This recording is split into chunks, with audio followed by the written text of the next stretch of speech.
20 years ago, an event occurred that changed the entire world. The story of a dungeon, Year 1. That day became known as the end of an era. We see a strange symbol that looks like a sun. Although I managed to become an S-class, it transforms into the photo of a little girl. Forgive me. And at that moment, carrying this locket with the photo, he enters this portal with the symbol that looks like a sun. When he completely crosses this strange veil, he changes clothes. He is now dressed like an RPG thief, an assassin. A system screen appears in front of him, and he thinks, class, Kyomiaki, age, 38, level, 50, class, assassin, rank, S. He says, why am I asking for something like this? And then, we finally reach the dungeon. He sees his team, and his warrior teammate calls out, let's go. They enter this dungeon, which looks very tall and has a cool design. I'm enjoying the art of this work. A large shadow catches their attention, and he says, ah, they've appeared. Then, we see a large dark wolf with ruby red fur. It's a B-class dark wolf. The warrior says, hey man, try to handle this on your own. He responds, oh, I understand, but he seems very tired and sad. He leaps towards the wolf but misses. By the time he realizes where he is, it's too late. Our protagonist is already hiding behind a large tree. He says, what power, even a normal monster is this strong, right? But then he jumps over the wolf with his knife and says, I won't miss this chance. He stabs the wolf in the chest, but it doesn't seem to work. The wolf counters with a powerful attack, and our protagonist falls to the ground, wounded. The wolf roars at him from close range, and just as the protagonist is about to be attacked, the warrior easily cuts off the wolf's head as if it were butter. The warrior asks, are you struggling with a beast like this? He mocks our protagonist, saying, you're too weak to be S-class. Why don't you just retire? The other adventurers also start laughing at him, and our protagonist is shocked. But the mage says, hey, stop that. He's the weakest assassin, but he's not doing too badly. While cleaning his wounds, he admits, I know I'm weak. The class evaluation system is very advanced, and it's determined that assassins aren't suitable for combat. Despite being ridiculed and feeling his skills are not very useful, he's still in this S-class group. He says this while looking at the photo of the little girl, with a very depressed expression. It's all just to see her smile again. He worked desperately as an adventurer to afford treatment for his sister, but he couldn't find the time. His younger sister died, and we see him at her memorial. He says her illness progressed very quickly and believes he can't change his lifestyle anytime soon. We see him taking a lot of hits in combat. He says his limits as an assassin have been reached, and it's proven that the assassin is the weakest class, not made for combat. We see the warrior sitting and saying, I'm tired. Well, that's it for today. We'll come back after a bit of rest. The mage says, alright, and begins to heal the warrior's wound. He says, yes, maybe we can discuss the reward distribution during our break. While she heals the warrior, our protagonist is all beat up and bloody. The warrior says, Kiyomi, aren't you worried about any rewards during this break? He replies, I don't care. The warrior says, yes, be grateful you're in the group, even if you're still pathetic. Despite being mistreated, he continues working as an adventurer because dungeons hold infinite possibilities. The warrior says, well, let's head back now. Our protagonist is very weak. Suddenly, everything starts shaking, and a huge monster appears in front of them. It looks like a bulked-up Frijo with armor and a strange face. I like the design of this creature. Our protagonist exclaims, oh my god. This bizarre creature, with a big smile, stares at them. It looks more like a kaiju. The system says it's an S-class mechanical dragon, Kukukin. The warrior says, a high-level opponent, the cherry on top for today. We see the same sun-like symbol, the dungeon symbol, but our protagonist thinks, no, something is wrong, something is different. He isn't like the other bosses we face. The warrior says, I'm going in. He tells Kiyomi, I'll leave the support to you. The others also charge at the mechanical dragon, but when the warrior strikes the dragon, his sword breaks in two. The warrior kneels on the ground, thinking, what is this? Why is he so strong? He says, damn it, should we run? The protagonist thinks, yes, running doesn't seem smart. Idiot. The mechanical dragon, which can speak, is very powerful. Suddenly, he is pushed and falls to the ground. He realizes it was the warrior from his own team who pushed him down. The warrior says, Kiyomi, I'm sorry, man. As the dragon bites Kiyomi, the dragon devours our protagonist while the warrior runs with the team, asking if everything is okay. He says, no, it's all fine. I was already wanting to cut ties with him since he's useless. And we see the cut. Our protagonist's body is split in half, but strangely, there's no blood. We realize it was actually a stone clone behind a pillar. He says he barely escaped using his clone. He thanks the gods that assassins have high agility, but he thinks those jerks used him as bait to escape. He thinks, I can't win alone. I need to find a way to escape. Suddenly, he hears a very sinister voice. It says the plan is going as planned. I'll be able to cross the gates and annihilate those humans. And our protagonist is thinking, where is this voice coming from? As the dragon stomps the ground, it says, the gates are open. The dragon is already staring intently at our protagonist. Our protagonist shouts, it's impossible for monsters to pass through the gate. But the voice says, from this moment, it is possible for me. The dragon starts conjuring an attack with its mouth. Our protagonist thinks, if this is true, it will be very unpredictable. If one of these monsters escapes. He grabs his knife and says, "No, I can't flee from here, not after hearing this." He prepares for the fight, thinking that he will do it even if it saves just one person. The voice says, "You are very brave for someone used as bait, but what can you do now?" The dragon roars loudly, but it's surprised to see several clones of our protagonist behind it. It manages to kill them all with a single attack. However, the real protagonist is on top of the creature with his knife. When his blade strikes the dragon's mechanical armor with all its might, it breaks in two and the blade flies away. Our protagonist realizes another attack is coming his way. Despite seeing it, he still gets hit by the dragon. He crashes into a wall, bleeding heavily. He thinks, "I need to observe it better. There must be some chance to win." The mechanical dragon uses thermal vision to identify the real protagonist instead of a clone. Once it finds him, it shoots a laser beam from its mouth. Our protagonist gets a big scratch on his shoulder from the blast. A huge explosion occurs. He thinks his main body is exposed, and our protagonist knows he probably used thermal vision. But then,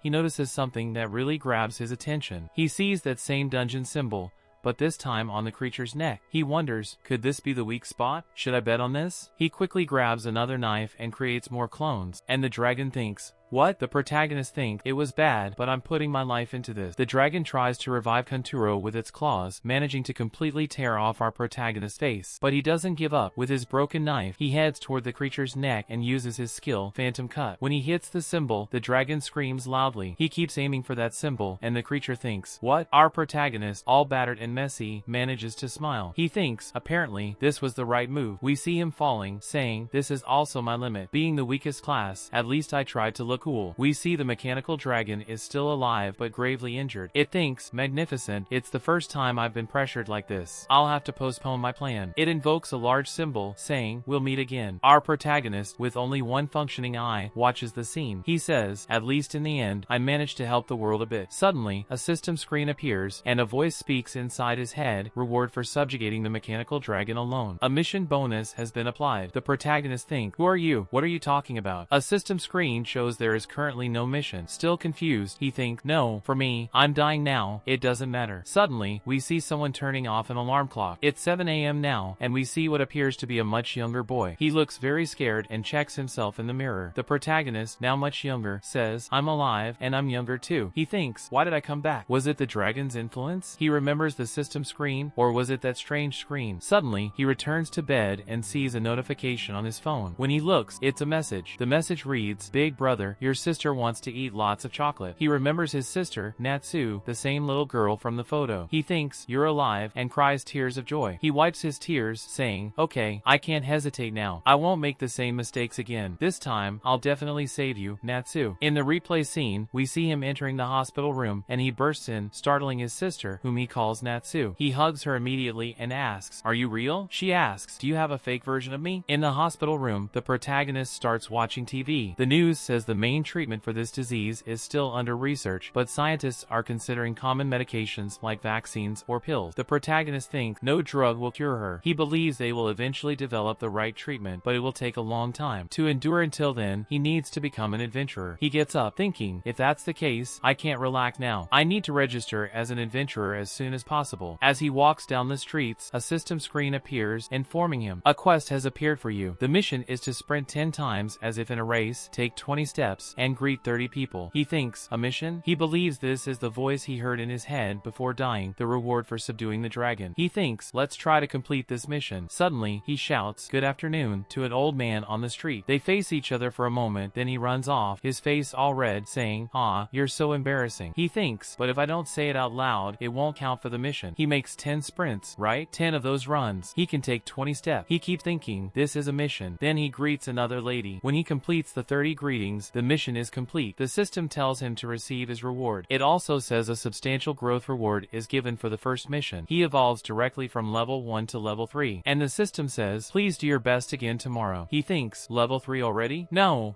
that's impossible. It usually takes 3 months to get here. He realizes that if this is true, he might be on the path to becoming much stronger. Suddenly, the girl he was greeting places a candy in his hand, saying she was happy with the greeting. Kiyomi arrives and thinks, if I remember correctly, it will always be like this. this. She gives him what looks like a metal ring, saying she analyzed his status as an adventurer. His name is Kiyomi Aki, 18 years old, level 3, no class, and rank F. He thinks, wow, I really am level 3. We find out that the strange ring is actually a bracelet. The receptionist says that with this bracelet, he can choose his class, and she advises him to choose wisely. He responds, yes, thank you. He believes every class has its own range of skills and thinks about the class he will choose. He shouts loudly, I'm without a class. All the other adventurers start laughing at him, asking, you're going to a dungeon without a class? That's impossible, you fool. He thinks he will eventually take the strongest path. Then a stern adventurer says, excuse me, sir, you're going to a dungeon without a class. You better choose your class wisely. She says, yes, she's not listening to me. Meanwhile, he heads to a sword shop to buy the Devil's Bite, a huge blade. He thinks, even though it's a huge sword and lack the ability to stab, it feels light to me because I'm level 3. Naturally, he buys the sword. As he walks through the streets again, he thinks this sword and this type of equipment are really expensive, but this investment is very important. He thinks, and by the way, I already have the first part. Suddenly, the scene changes to a beginner's dungeon, and there are two very nervous guys in front of it, one saying, hey, you go first, and the other replying, no, you go first. Kiyomi simply walks past them and enters the portal, thinking, yeah, this guy must know what he's doing, as he passes through the portal, feeling nostalgic, saying he also started here. As he draws his sword, a slime comes at him, but he kills it with one strike. Since it's just a sticky rank F slime, and his body feels much lighter, he thinks that even without any skills, it's very easy for someone at level 3. He slashes his sword downwards, exclaiming, damn skeleton, thinking he struggled in battles even as an assassin, but now his mission is a great success. He also stops to collect the magic stones that fell from the monsters, explaining that these magic stones will be used as energy in the future to create science and help people. It's a power of another level. Adventurers go to dungeons mainly to find these magic stones. Suddenly, a loud roar is heard behind him. It's a monster called Orus, a rank E monster, very rare. It looks like a skeleton with flaming parts around its body. Kiyomi exclaims, a rare monster, saying it's rare for that guy to appear in this dungeon, but Orus blocks his attack, even with his huge sword. He acknowledges it as a formidable enemy. Orus can even knock away Kiyomi's sword with a shield. Orus tries to hit Kiyomi with his sword, but misses. This attack used by Orus is called Radiant Sword Slash, and Orus uses another skill called Celestial Sword Dance. Kiyomi and Orus exchange sword blows, and Kiyomi smiles, thinking the true potential of a classless adventurer will be discovered. He remembers something about the system called Mastery. Compared to other classes, Mastery for classless adventurers increases much faster. A system screen appears, saying he learned another skill, Radiant Sword Slash, just like Orus used. He also learned Celestial Sword Dance, which he used to cut Orus' arms off. He believes the mastery of a classless adventurer is 10 times greater than any class. Meanwhile, he unlocks another skill called Indomitable Sword Slash. He thinks that when you have classless mastery, you can copy your opponent's skills, feeling very lucky this time. He completely destroys Orus, who drops a Class D magic stone. When he returns to the Adventurers Association, the receptionist says, oh, you're back quickly, and he replies, it was a bit different from what I planned. She says, I know, being classless is impossible. He responds, no, actually, I finished earlier than expected. He drops a backpack full of dungeon rewards, including the magic stone from the rare monster Orus. Suddenly, a guy places his hand on Kiyomi's shoulder, saying, hey, wait a minute, a classless adventurer defeating a rare monster? Are you cheating? The guy threatens, I'll mess you up, while Kiyomi says, oh, come on, give me a break. When he returns to his friend, he asks, is he really a noob? The receptionist says she transferred his reward, which was 101,068 yen. Suddenly, right in front of him, a system window appears, stating an emergency mission is starting. Kiyomi is obviously worried about this emergency mission, wondering what kind of mission it could be now. The mission displayed on the system screen reads, in front of the train station, you need to sing passionately for 5 minutes. He thinks this is absurd, but in the next scene, we see him singing, with people stopping to watch. Obviously, our protagonist is fulfilling the mission, right folks? And there he was singing, ah, I love you so much. Kiyomi is thinking, my god, this is too much. When he finally finishes, he thanks everyone who listened. An old man tries to give him a coin, and he realizes he has to do this if he wants to get stronger. The system appears again, saying the mission is completed. He sang passionately for 5 minutes in front of the train station. This time, the reward is an item, and he is shocked by it. The item is a stone ring, the magic stone of evaluation. For those familiar with such work, they know what an evaluation is. He thinks there's no better time to get this. He begins to explain that mastery is an indicator of how good he is with a specific weapon. The higher your mastery, the more you can explore your weapon's capabilities. Currently, with the large sword he's using, he has an attack mastery of 8, 77 defense, 73 magic attack, 79 magic defense, 83 agility, and 116 luck. His current skills are the flaming splendor of the sword and the divine dance of the sword. He thinks, yes, 8 mastery, this is exactly what I needed right now. He believes that even if he wasn't classless, he would probably still be at mastery level 1. He returns to the beginner dungeon, already using his divine dance. Slime, slime, slime, he says, feeling great. He uses fire shower on a rank F skeleton too. He feels a bit tired, saying, yes, let's stop for today, surrounded by several dead monsters. He opens the system window again to see that he is now level 4, and his mastery with the spadun is 10. He has 80 ATK, 79 DEF, 81 magic, 75 magic def, 85 agility, and 118 luck, still with the same skills. The system informs him that he received points for leveling up. He places all the attribute bonus points into luck, believing that luck has good synergy with mastery. As he collects more magic stones, he thinks he might acquire new skills again. With a backpack full of magic stones, he says, yes, the results are satisfying so far. He returns to the Adventurers Association. A man at the reception is looking for amazing people. He asks the receptionist, you don't have any information, do you? Why don't you tell me a bit about them? To get rid of him, she sees the protagonist and says, this guy, he's really an amazing person. The man says, ah, so at least one. He puts his hand on Kiyomi's shoulder and says, hey, we're recruiting amazing people for our group, highly competent adventurers. Do you want to join us? Kiyomi asks, do you need me? The man replies, yes, and don't tell me that backpack is full of magic stones, right? Kiyomi responds, ah, okay, ah, incredible. The man says, it doesn't matter if you're a beginner. Experience isn't as important for talented people. We're from the Blood Serpent clan, and we're currently planning to go to the Dungeon Abyss, which is an S-rank dungeon. Kiyomi thinks the dungeon is an abyss. He believes it was the first dungeon to appear and is a supreme dungeon. He thinks no one, neither now nor in the future, has ever been able to clear it. The man asks, hey, what are you thinking? Will you come with us? Kiyomi replies, sorry, but I have to decline. The man says, don't say that, putting his arm around Kiyomi. What's your class? He asks. Kiyomi replies, classless. The man starts laughing. Classless? Oh, you're an indecisive one who can't even pick a class. He loses interest, saying, later, loser. The receptionist apologizes, sorry for introducing such a rude person. Kiyomi responds, I don't mind. He shocks the receptionist again with a backpack full of magic stones. She asks, are you really classless? Kiyomi confirms, yes, I'm classless. Meanwhile,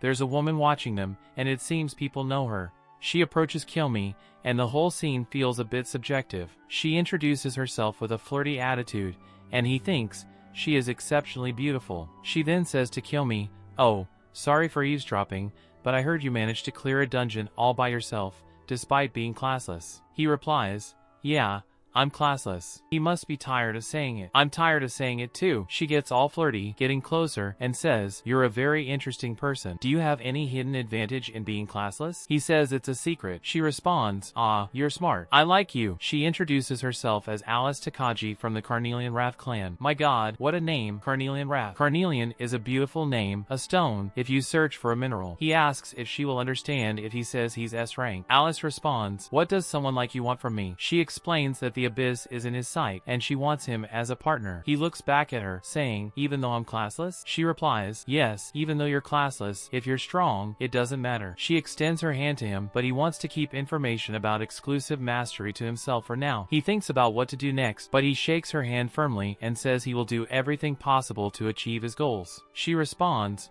no problem. Suddenly, she lets go of his hand and says, anyway, I can't let an F rank like you go straight to the top. I'll write a formal invitation for you to join a D rank guild called Frozen Darkness. He believes this is a guaranteed right for S rank adventurers, which are these official invitations. With such invitations, weaker adventurers can face much greater challenges. The receptionist interrupts, oh, I can make the payment now, and then, what? He receives the proof, and Alice is amazed. 90,000 from the first dungeon? He continues, don't look at my cell phone. She runs after him. I want to eat a parfait, right? He says, I'm not giving you food. The next scene is in the freezing darkness, the D-rank dungeon. Our protagonist enters without fear but with a coat to stay warm. He feels a strong chill, a blizzard, and says his vision is terrible because of it. He thinks the timing for the story here is bad, but suddenly he senses something approaching. When he looks back, he sees a terrifying silhouette. It's a creature called White Silence, resembling a polar bear but much fiercer and D-rank. As Kiyomi draws his sword, the demonic bite, he says, so a monster of this level can just appear out of nowhere, right? While he faces this monster, the system appears appears again, initiating another mission. During this fight, he has to hold his breath for 60 seconds. He thinks, oh my god, another ridiculous mission. The monster wastes no time and attack, but he manages to dodge easily. He thinks this is thanks to being level 4, as after reaching this level, he can see the enemy's movements much more clearly. He makes a cut on the creature's shoulder, saying he will only make this wound to prolong the fight for now because he needs to complete this mission. He's holding his breath for 60 seconds. He starts holding his breath, turning purple, while the creature continues attacking. As he defends himself, he thinks, my god, 60 more seconds of combat, why does it feel like forever? When he finally completes the mission, the system announces he will receive his reward, and he exhales, feeling very relieved. Thanks to the reward, he can now level up to 5. He uses the indomitable dance to pull the creature's arm and the radiant slash to decapitate it, ending the fight. After beheading the creature, the system grants him a new skill. This new skill is the ice barrier, which gives him protection against the cold. He feels calm now and says, yes, conquering this dungeon will be easy. While our protagonist reflects, snow accumulates, and he thinks, my god, I'd better leave before I get buried. We then see our protagonist chasing a small creature, a snow hopper, which looks like a rabbit with a strange horn. Despite using his skills, he can't catch the creature. It even starts mocking him. He says, oh, what a bad personality, huh? Frustrated, he gives up trying to buy that sweater. He fills his bag with magic stones again, thinking, yes, if there are so many rank D stones here, it should be enough. He thinks of Alice, saying, yes, you have my gratitude, Alice. This place has given me good experience points. He also starts to think, ah, she's wonderful too, but shakes the thought off, saying, I shouldn't be thinking about that now. This guy is focused. This old man and his sister are focused. No woman will divert his attention. He looks at the mountains, which have much more to explore, and says, I'll go as far as I can today. Suddenly, he hears a scream and sees a guy being thrown into one of the glaciers. Not only is he down, but another guy is also lying there, all bloody. Only a little girl is left, looking very scared. The attacker is a giant, muscular version of the snow hopper. Just as it's about to crush the girl's panties, our protagonist swiftly grabs her in his arms. We see its name, Big Boss Jumper, a rare rank D monster. Kiyomi thinks, ah, a rare monster. Meanwhile, Samuel is embarrassed to be in his arms. Kiyomi takes out a cloth from his bag, saying, I'll help you, and he places the cloth so she can sit on the snow. She's blushing, a true knight, our protagonist. The people are grateful, exclaiming, my god, a rescue. One guy asks, what's your class? Kiyomi replies, I have no class, leaving everyone shocked. The men thank him, saying, yes, thank god you arrived in time. The creature faces our protagonist, who unsheathes his sword. The jumper jumps towards him, trying to crush him with a brick, but Kiyomi dodges the attack. The animal doesn't stop, rising with its prey. Kiyomi dodges and analyzes its attacks, managing to get behind it. He thinks the creature isn't happy today. The jumper jumps very high towards the protagonist. Kiyomi thinks, yes, your jump is really impressive. He plans to put his points into attack when he evolves to level 5, considering it rude that something like this happened. He declares, I'll cut you with my skills. He strikes the creature in the chest, witnessing it being split in half. As the creature's pieces fall, filled with magic stones, the girl falls in love with our protagonist. The men wonder how a classless guy could use a sword skill and cut the creature like that. Kiyomi thinks, I have no intention of hiding my skill. He approaches the girl and asks if she can stand, extending his hand to her. Nervous, she takes his hand, but he simply says, you're a healer, right? Why don't you help those people there? Disappointed, she replies, oh, of course, that would be it, right? As our protagonist thinks about the money he will earn from the crystal he obtained, the healer helps the other injured people. The warrior says, ah, I never thought I would be helped by a healer and a classless guy. Meanwhile, Yusuke thinks that healers really get kissed in these kinds of moments, but the other guy is being rude to her. He says, go,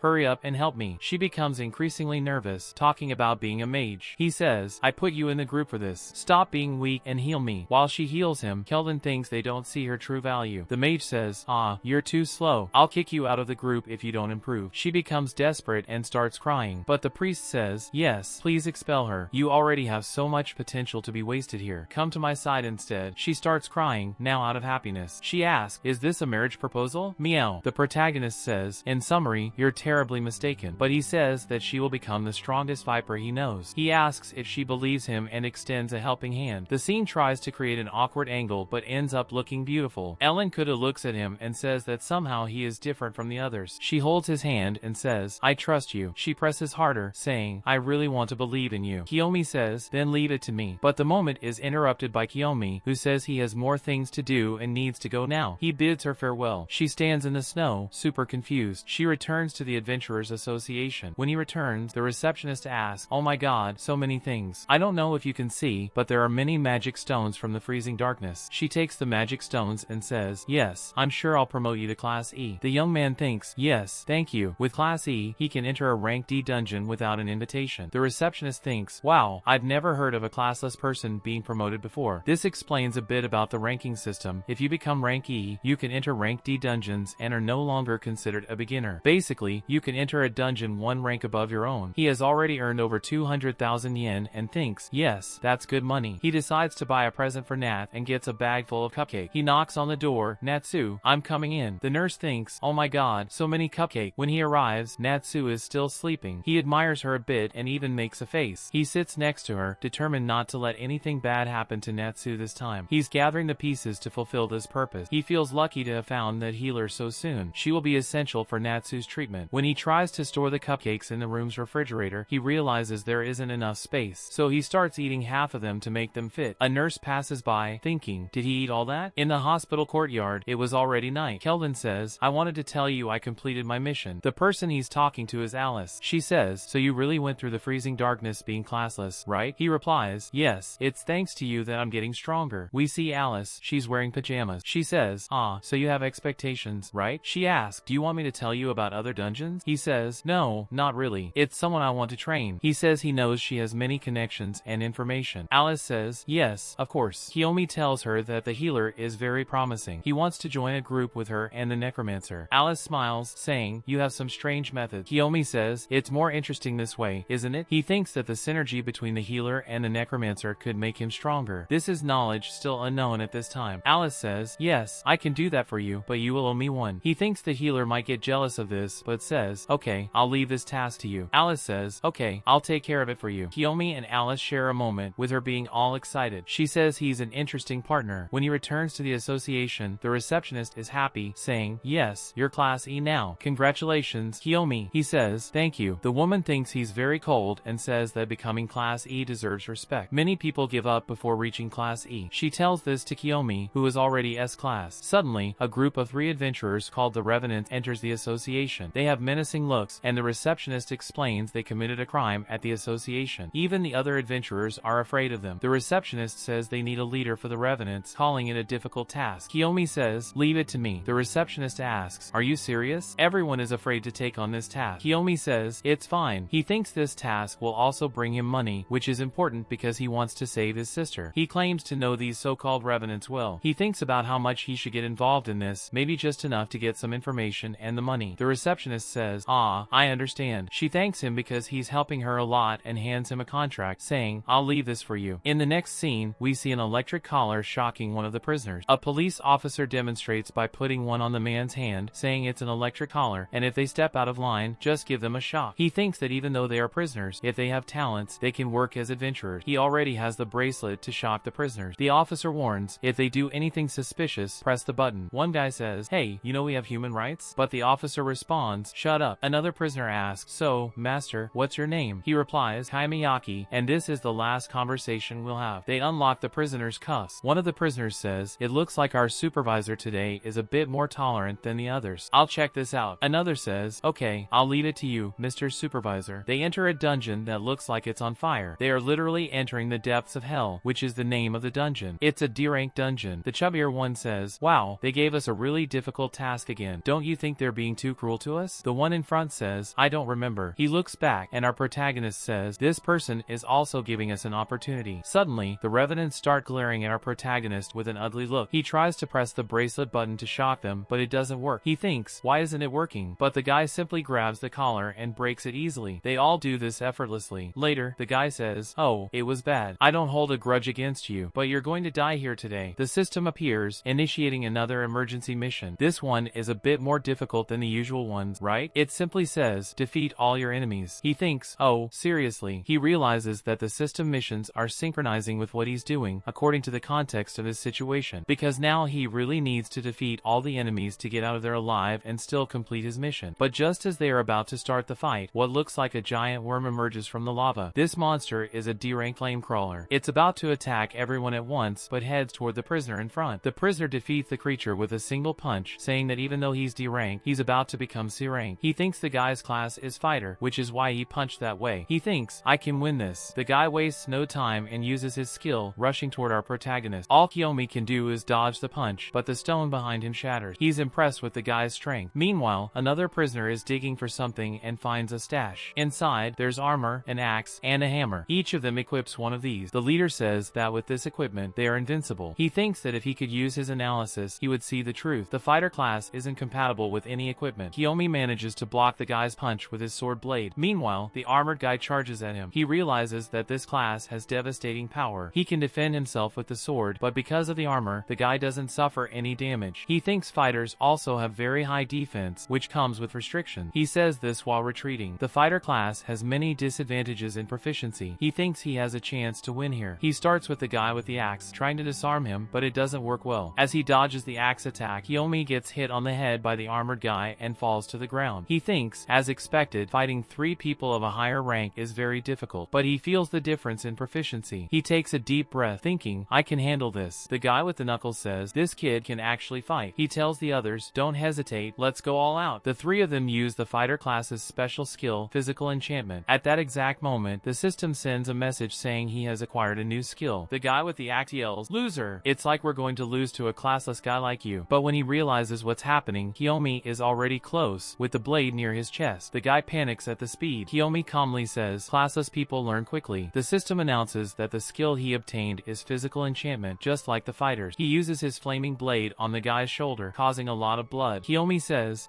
it's over. He thinks his proficiency helped him when he needed it. Now they are on equal footing. The armored guy gets very angry and charges at him again. Our protagonist revives with the divine dance. The guy is startled as Kiyomi rushes toward him. Despite this, he goes after Kiyomi, who is hiding behind a rock. The guy hits his head on the rock, thinking, how can a classless person use this skill? It's too late for him, as Kiyomi is already above, preparing another attack. He comes down with his sword, splitting the guy in 2. That's the second one. He thinks that with physical enchantment, his jump was very powerful. He says he found this skill very versatile. Meanwhile, the guy with the knuckles is already scared. He asks, what are you? Why is there such a powerful person here? He screams, this wasn't in our deal, Akira. The protagonist thinks, Akira? Suddenly, he feels a hand on his foot and realizes the bald guy is still alive. He only hit his shoulder. The bald guy says, I'm sure I'll be free one day. The protagonist thinks, this is bad. The guy with the knuckles takes advantage of the situation and punches him in the face, leaving him all bloody. He thinks, what a strong punch. I can't breathe. But when he remembers his younger sister, he regains all his strength. The oxygen flows back into his lungs just by remembering his sister, and the guys are scared of this. He gets up with the help of his sword and thinks, I can't lose here. He wipes the blood from his face and thinks, this time I'll save you. As he uses the physical enchantment to get very pumped up, he says, I'm sorry, but I have reasons not to give up here. Let's finish this. He starts slicing up the 2 fighters, who are now definitely dead. The system, to confirm this, announces that the emergency mission is complete. He will receive an item as a reward this time. He gets a small key, and the system asks if he wants to use it or not. He clicks no, saying he won't use it for now. After that, he drags the 3 bodies out of the portal. In fact, I'm not sure if they're dead now. They might not be dead, folks, but anyway, the police ask, what happened there? But when the protagonist puts the bodies on the ground, he collapses from exhaustion. The police start calling for emergency services and reinforcement. This cuts to a scene of a guy sitting on a couch with a beautiful view of a building in front of him. It looks like a blanket. He's talking to someone on the phone. He asks, what exactly went wrong there?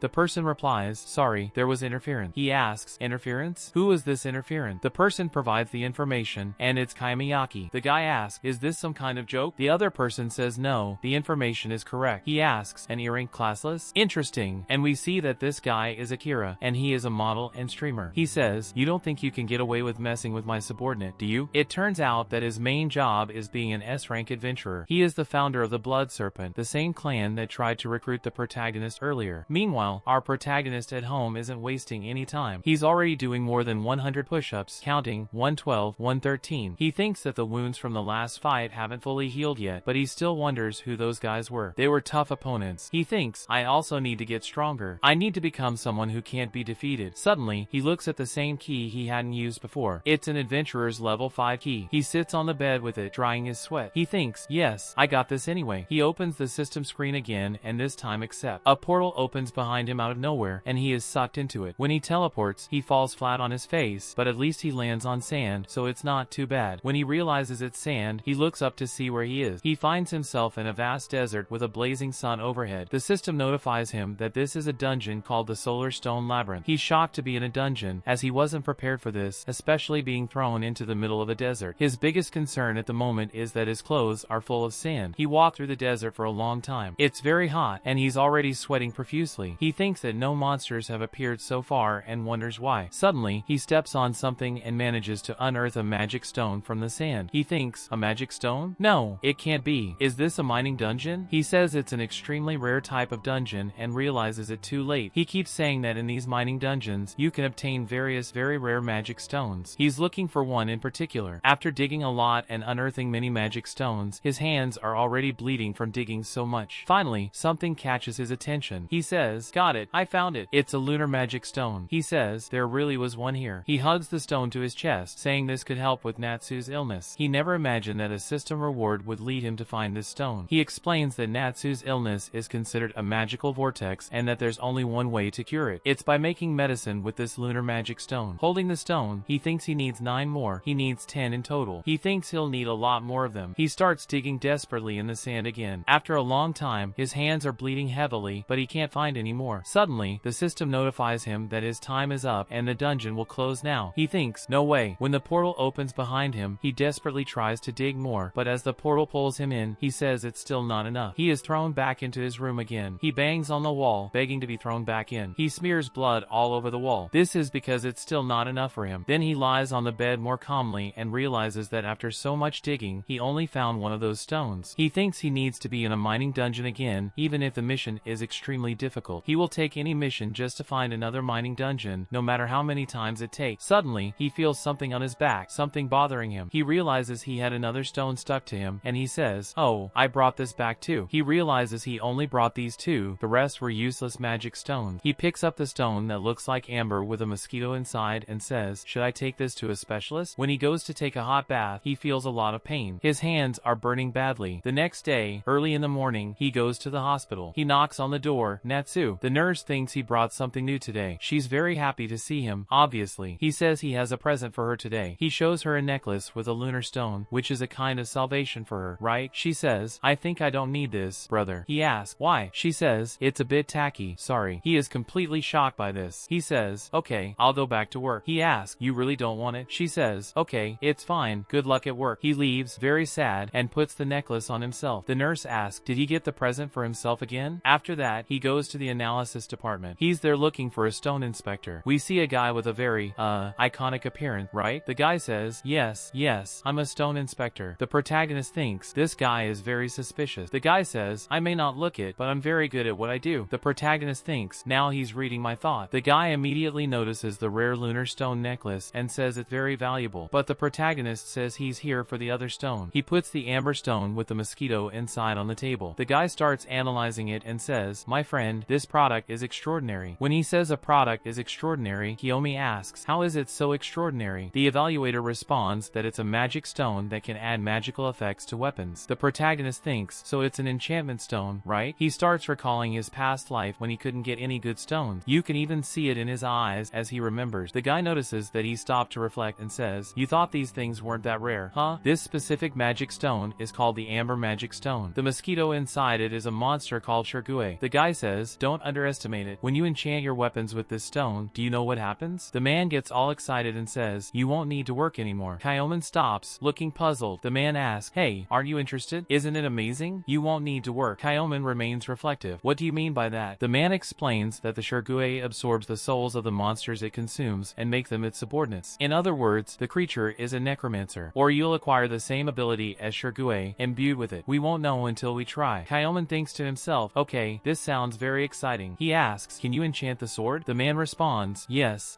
leave it to me. At the end of the process, he says, it's ready. We see that the demonic bite, the protagonist's sword, is now imbued with something glowing even brighter. The man says, you should check its new effects yourself. Kyomen thinks, alright, if that's the case, I'll test it somewhere. He heads to the training field summoning room. He meets the attendant to read his bracelet. She notices, ranky and classless? Ah, that's so weak. She begins the summoning, saying, this should be enough. A large summoning symbol appears on the ground with a star in the middle, and a cute little ball with 2 demon horns emerges. This creature is called Sweet Pom-Pom, a rank E. The creature does nothing but float toward Kiyomi. Suddenly, this cute pom-pom opens its mouth and tries to devour Kiyomi with its teeth, but he doesn't back down, confident he knows this monster well. He simply slices the pom-pom in half and notices the stone taking effect as an aura starts emanating from his sword, and the soul of the monster begins to surround the protagonist. In the end, it seems like Kiyomi absorbed the soul. The attendant is impressed because she thought he was weak. Another system screen appears appears, saying, absorbed 1 magic defense point. Kiyomi looks and thinks, hey, my stats increased. He realizes his magic defense is no longer 260 but 261. The attendant asks, what was that just now? Kiyomi says, oh, don't worry about it. He adds, but more importantly, how can a national summoner summon such weak monsters? The girl feels the provocation and says, then I'll pit you against them until you cry for help. Suddenly, another client arrives and asks, can I join in? It's a blonde guy with a woman beside him, who says, nice to meet you. The woman starts to say, this time is reserved for Kiyomi. Please wait a moment, but the guy shows a card and says, with this, can we do a mass summoning? He asks Kiyomi, if you join us, it's fine, right? Kiyomi think, a mass summoning? The summoner is excited, wow, I hit the jackpot. Yay! VIP client. Kiyomi thinks, I don't care. Actually, I'm very grateful for this. The summoner says, if what you told me is true, and she analyzes the 2 chips. If it's against a class E and a class D, I think it's a good reason to summon this monster. Again, we see the summoning circle with a star in the middle. But this time, she performs a mass summoning, bringing forth several goblins. Kiyomi think, wow, how many? The other guy says, what do you expect from our national summoner? He asks Kiyomi, what's your class? Kiyomi replies, classless. Naturally, everyone laughs. The guy and the woman both laugh. The guy says, ah, sorry for bringing you here. I don't need apologies. He grabs his weapons and says, let's do this together. He and his companion start taking down the goblins. One goblin charges at him first, but he defends himself with his 2 knives. He then throws himself to the ground and stabs the goblin. He finishes off the goblin on the ground with his knife and says, I've got one here. The woman says, same here. The guy says, alright, let's move to the next. But when he looks around, he sees all the goblins are already dead. Kiyomi is standing there with his sword amid the massacre. He says, I took care of this side. The guy asks, what? All of them? Kiyomi replies, yes, all of them. He thinks, mass summoning is very expensive. See you around. Kiyomi leaves, following the stone he dropped earlier. The summoner stops him, asking, those moves you just made, are you really a classless A rank? That's impossible. So, who are you? He simply responds, I'm just classless. She gets impatient. Our protagonist likes to provoke the women, right? The woman turns and says, come back anytime. Next time, I'll summon stronger monsters for you. Kiyomi thanks her and says, yes, I would be very grateful for that. Reflecting, he thinks he gained 3 points after defeating 42 goblins. It seems he won't always be able to absorb. We see Kiyomi in the shower, reflecting. He thinks, but the more I fight, the stronger I get. It's truly a lethal weapon. It turns out he wasn't at home. He was using the training field shower. As he exits, he sees several people running. A man on the ground asks, are you also an adventurer? Kiyomi replies, yes. The man says, ah, thank God. There's been an overflow. All available adventurers are needed. Kiyomi thinks, it's a dungeon overflow. A disaster causing monsters to spill out of dungeons and invade the human world. Suddenly, another emergency mission appears for him. He thinks, okay, here we go. While everyone is running, making calls, desperate, he thinks he can now expect exclusive rewards. That's why he likes emergency missions. While everyone else is panicking, he calmly faces the emergency mission. The system indicates that his mission is to eradicate the cause of the overflow. He thinks, the cause? I thought an overflow was a natural disaster, not something that happens by chance. The same guy who was talking to him earlier says, hey, what's wrong? Let's go. He replies, got it, and starts packing his backpack. The guy insists, no, let's go. But the protagonist is meticulously folding his things and putting everything neatly. We see that the disaster occurred in Shibuya. Yes, Shibuya, which often faces many disasters, right? There are people running desperately with goblins chasing them. As everyone runs, a woman falls, and a goblin pounces on her. But before the goblin can attack, its brain is pierced by Kiyomi's demonic bite. The woman, shocked by how quickly it happened, starts crying and runs away in fear. Kiyomi gets serious as we see complete chaos in the city. 2 adventurers are trying to fight but are being thrown aside. Magic, he says. Be careful. This enemy is formidable. From the shadows, only red eyes are visible. We see it's a D-rank hobgoblin, armed with better armor and a sword than normal goblin. The adventurers start shouting, what do you mean? It's impossible. A hobgoblin here? One of them says, I don't want to die, and runs away, leaving one poor soul behind. Meanwhile, Kiyomi is just observing the situation. He says, if you want to go, go. Staying will only slow me down. The guy asks, who are you? Kiyomi replies, A-rank adventurer, Kiyomi Aki, classless. The guy is completely shocked. He thinks, if I stay, it will only delay my part. Then the hobgoblin throws a car at him. The guy stands there like an idiot, so Kiyomi has to push him to the ground to save him, dodging the car as well. The hobgoblin starts laughing and dancing. Kiyomi thinks, hobgoblins have a lot of strength. They are physically stronger but quite stupid. Kiyomi says, we have a long way to go. Let's finish this guy quickly. The other guy agrees, sure. Kiyomi says, I'll distract him, and runs very fast. The guy initially thinks Kiyomi is abandoning him, but realizes it's part of the plan when the hobgoblin stupidly chases Kiyomi. Taking advantage of the opening Kiyomi created, the guy stabs the hobgoblin in the back with his sword. However, However, the hobgoblin doesn't die immediately and prepares to strike back. Our protagonist then stabs it completely with the demonic bite, finishing it off. Kiyomi says to the guy, "Good job." The system announces he absorbed 1 attack point. Kiyomi extends a hand to the adventurer and asks, "Hey, can you still fight?" We notice that Kiyomi's hand is covered in bandages and wounds. The guy looks at Kiyomi and thinks, "Yes, I can fight. I can't lose to these younger ones." It's clear the guy is older. When he helps the man up, he feels a strong vibration in the city. High-ranking adventurers arrive, and the guy says, "Ah, thank God, we managed to buy some time." The guy tells Kiyomi, "Mr. Kiyomi, our job as E-rank is to protect civilians. Let the higher-ranked adventurers handle the monsters." Kiyomi replies, "Got it," and starts to leave. The man thinks, "You definitely didn't understand." As he runs, the guy asks, "Where are you going?" But our protagonist knows what he's doing. He heads to the crowded dungeon. It's a mid-level dungeon. The guy follows him, exhausted. Kiyomi asks, "Why did you follow me? Why are you trying to go alone to this dangerous place?" Kiyomi says, "You're a good person, but..." And the man interrupts, "Are you an idiot? Even if you're very strong, Mr. Kiyomi, it's too dangerous to go there alone, right?" Kiyomi replies, "It's dangerous for me too, but I will definitely return home today and have a drink. Let's make sure no one dies here." The guy asks, "So why are you here without evacuating?" Kiyomi says, "To eradicate the cause of the overflow." The guy is confused, but isn't an overflow a natural cause? Kiyomi says, "Well, let's find out if it's true or not." The guy claims, "Hey, hey, hey, hey, hey," but Kiyomi is already reaching into the portal. Suddenly, lightning bolts start shooting out from the portal, hitting them both. Kiyomi, bearing the brunt of the charge, thinks, "Is it connected to my lunar stone?" A blinding flash throws them back. The guy asks, "Are you okay?" Something emerges from the portal. It looks like a tentacle, followed by a small dragon with a big smile. It resembles a dragon with the same symbol as the one our protagonist faced earlier. It's Echo of Kuruken. We know the previous dragon was Kukuken, and now it's Kuruken. Manhuas have this thing, folks. Translations change over time, but it's the same dragon that our protagonist faced at the beginning. Echo says, "Ah, I wonder how I was found." Kiyomi is shocked to see an emblem. He says, "It's a Kuruken emblem." Echo asks, "How do you know?" He starts transforming, acquiring the same armor appearance as Kuroken, but in a different form. He says, "I think you should die now." The other guy behind him is trembling, terrified, but Kiyomi simply points his sword and faces the creature. Kuroken doesn't waste any time and prepares an attack. Kiyomi notices the same weakness, that same symbol on the neck. Kuroken spits a laser beam. I know it's not the original Kuroken, it's the Echo of Kuroken, but I'll keep calling it Kuroken because it's easier. Kiyomi jumps to save the other guy with him. They both fall to the ground, dodging the laser, but he notices the guy's sword was hit. He thinks it's rusted. No, it's deteriorating due to time. Apparently, this laser accelerates time. Kuroken is preparing another attack. Kiyomi thinks it's very dangerous to be hit by that. The guy says, "Leave me behind, I'll only slow you down." Kiyomi replies, "Hey, weren't we going to have a drink together?" The guy gets encouraged, "Ah, Kiyomi." But Kuroken launches another attack at them, and they manage to dodge it. The guy says, "Yes, let's have sake." Kiyomi replies, "I can't yet, I'm underage." Kiyomi grabs his sword to face Kurokansas. The guy says, "Hey, don't be stupid, man." But as he faces this large dragon, which is a smaller version of Kurokan, he thinks, "I've faced enemies with breath attacks before." Kurokan says, "Do you think you can win?" This time, without charging anything, Kurokan goes for a bite. Kiyomi wasn't expecting this, but manages to dodge, just barely, getting scratched on the face. He takes advantage of the opening to plant his feet firmly and attack its skin, but it doesn't work. The sword even bounces back. Kiyomi thinks, yes, as expected, it's very tough. Meanwhile, Kurokan is already positioning for another attack, preparing another laser in its mouth. Kiyomi thinks dragons never burn their own throats with their fire breath. There's a magic point at the base of the throat. It causes the dragon to release its breath with this stored magic. He thinks, I have to reach that point. He prepares and uses body strengthening to get pumped again. He also performs a divine dance split on Kurokan. Even Kurokan didn't expect this, taking the full attack to the neck. Kurokan thinks, defeated? Me? It speaks incorrectly. Okay folks, I'm not translating it wrong, it actually speaks incorrectly. As Kiyomi runs towards Kurokan with his sword, he thinks it requires a lot of mana to unleash the dragon's breath. He believes now that he has all the resources, it's time to attack. Even though Kurokan's skin is tough, he keeps hitting and hitting until it cracks. Finally, there's a point that breaks and exposes its flesh. At that moment, he makes a vertical cut, slicing and drawing blood from Kurokan. Kurokan screams in pain, but Kiyomi is hit by an unexpected attack, slapped by Kurokan and thrown away. As he tries to recover, Kurokan charges at him to bite him. When Kiyomi realizes it, Kurokan is already close, but the other adventurer comes running, putting his shield in front of Kurokan. He manages to block Kurokan, holding him back with great effort. He asks, "Are you okay? This is all I can do to help you." Kiyomi gives him a grateful smile and says, "That's enough." Suddenly, Kurokan collapses, hitting its head on the ground. The other adventurer wonders, what happened? Kiyomi shows the poisoned blade of the demonic bite. He says he learned this skill from the macabre goblin they defeated defeated earlier. Meanwhile, the beast trembles, lying messed up on the ground. As it says its last words in Kurokan's language, they remain unknown. Kiyomi mercilessly finishes off the beast. The system indicates he absorbed 1 defense point and leveled up to 7. We see Kurokan's head being severed, and it seems the emergency mission is complete. This time, the reward is an item. He extends his hand to receive it, and it's the same adventurer's key. He thinks to himself, yes, Kurokan, it seems we'll fight again. The guy asks, what's that in your hand? Kiyomi simply stops to clean his sword. He apologizes for asking so much from his benefactor. The guy, pulling a large stick, hugs him. It seems the man doesn't enjoy it, but deep down, he smiles. Suddenly, other people appear, including a man in a suit with 2 adventurers behind him. The man asks, did you do this? Kiyomi says, no, actually, this guy here did it. The man examines Kiyomi's profile. Kiyomi Aki, classless, rank E. He says, Kiyomi Aki, I'll remember you. He notes that the overflow has disappeared and the portal is destabilizing. He asks Kiyomi, do you know the reason? Kiyomi thinks he doesn't want to answer, but it will be hard to stay quiet. He responds that the portal turned malevolent when he defeated the dragon. The man says,